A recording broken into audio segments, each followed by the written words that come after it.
पूरी दुनिया प्रलय की आशंका से डरी हुई थी। ईरान से लेकर मिडिल ईस्ट तक लोगों की नींद उड़ी हुई थी। लेकिन हर बार की तरह डोनाल्ड ट्रंप ने ईरान के साथ सीज फायर समझौता करके सबको सरप्राइज कर दिया, चौंका दिया। यह सीज फायर 14 दिनों का है, लेकिन ट्रंप का जैसा रिकॉर्ड है उससे देखकर सवाल खड़े हो रहे हैं कि ईरान के खिलाफ क्या कहीं ये 14 दिनों का ट्रैप तो नहीं है। सवाल यह भी उठ रहे हैं कि कहीं इन 14 दिनों में अमेरिका अपनी सैन्य स्थिति को और मजबूत करने तो नहीं जा रहा, और क्या आज से 15वें दिन ईरान के यूरेनियम पर कब्जा करने की तैयारी तो नहीं है। आज ट्रंप के जनरल ने भी ऐसा ही कुछ संकेत भी दिया है। सब कुछ रुक गया, अब ना मिसाइलें गिरेंगी और ना ड्रोन हमले होंगे। अगले 14 दिन ना मिडिल ईस्ट में बम बरसेंगे, ना ईरान में बारूदी गंध महकेगी। लेकिन सवाल बड़ा है कि 14 दिन के बाद क्या होगा। 14 दिन के बाद का सस्पेंस दुनिया के सामने अब बड़ा प्रश्न चिन्ह लेकर आया है, क्योंकि अमेरिकी राष्ट्रपति डोनाल्ड ट्रंप के दिमाग में क्या चल रहा है कोई नहीं जानता। क्या वाकई ट्रंप ने सीज फायर मान लिया है या ईरान के लिए बड़ा ट्रैप बिछा दिया है? क्या ईरान के लिए ट्रंप चौथी बार धोखेबाज साबित होंगे?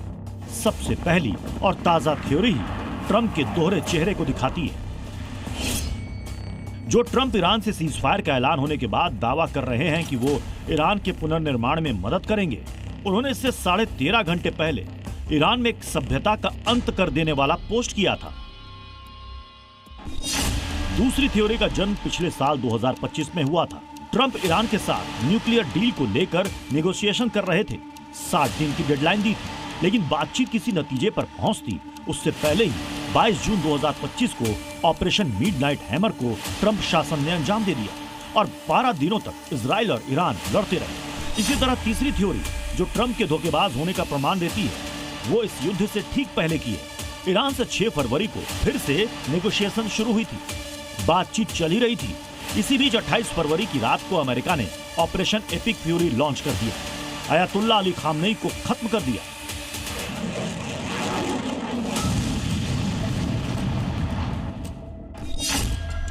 इसलिए तो ये सवाल उठ रहे हैं कि हो सकता है कि ट्रंप ईरान को चौथी बार धोखा देने की तैयारी में हो।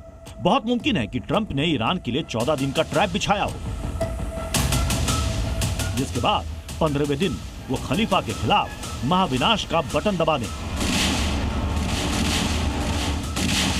क्योंकि जिस मकसद से उन्होंने ईरान से युद्ध लड़ा, वो तो जंग के 40वें दिन सीज फायर तक पूरा ही नहीं हो पाया, बल्कि ट्रंप ईरान को न्यूक्लियर हथियार बनाने से रोकने की बजाय ईरान के सामने सिर झुकाकर खड़े हो गए। जबकि बीते 40 दिनों में ट्रंप जब भी मीडिया के सामने आए, उनकी जुबान पर तकरीबन हर बार यही रहा कि ईरान को परमाणु हथियार बनाने नहीं देंगे। यानी जो ट्रंप कल तक ईरान को न्यूक्लियर हथियार नहीं बनाने देने की रट लगाए हुए थे, वो आज न्यूक्लियर पर ईरान की साइड खड़े दिख रहे हैं।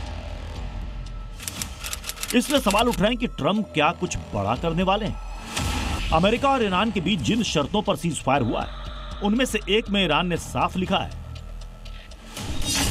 कि ईरान के यूरेनियम संवर्धन को स्वीकार करना होगा, जिसे ट्रंप ने मान भी लिया है।